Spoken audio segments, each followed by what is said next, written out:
Once upon a time, in the medieval era, knights wore armor to protect themselves in battles and tournaments. Scientists and historians have studied this armor to understand how it provided protection and what materials were used. Knight armor was mainly made of steel, which was forged through a process called pattern welding and later improved with techniques like plate armor manufacturing. The process of making armor involved heating iron until it was malleable, then hammering it into shape over an anvil. This process is called forging, and it allowed smiths to create strong, durable armor pieces. The armor consisted of multiple parts: a helmet or helm, breastplate, backplate, gauntlets, greaves, and sabatons for the feet. Each part was designed to protect specific vital areas while allowing mobility for the knight. The helmet often had a visor with small slits for vision and breathability, which could be raised or lowered. To prevent rust, the steel was coated with substances like wax or oil, and armor was regularly cleaned and polished. Decorative elements like engravings, embossing, and gilding were added to display wealth and status, though they did not add to the protection. The inside of the armor was padded with materials like linen or wool to cushion impacts and improve comfort. Despite their heavy appearance, real knight armor was surprisingly lightweight, often weighing between 45 and 55 pounds. This balance of weight and protection was achieved through careful design and distribution of plates to optimize mobility.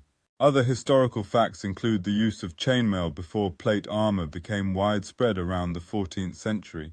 Chainmail consisted of interlinked metal rings and was more flexible but less protective against blunt force attacks.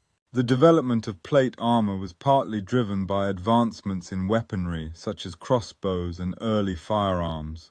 These weapons could pierce chainmail, prompting smiths to create heavier, more resilient armor plates. In addition to physical protection, armor also served as a symbol of chivalry, honor, and social status.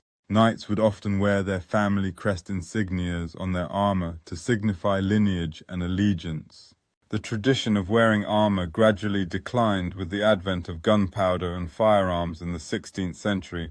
By then, armor was mostly ceremonial or used in tournaments rather than everyday combat. Modern research has used 3D scanning and metallurgical analysis to recreate authentic armor pieces for museums.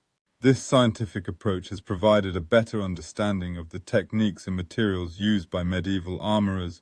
Other facts include the use of rivets to join plates securely and the importance of proper fit for maximum protection.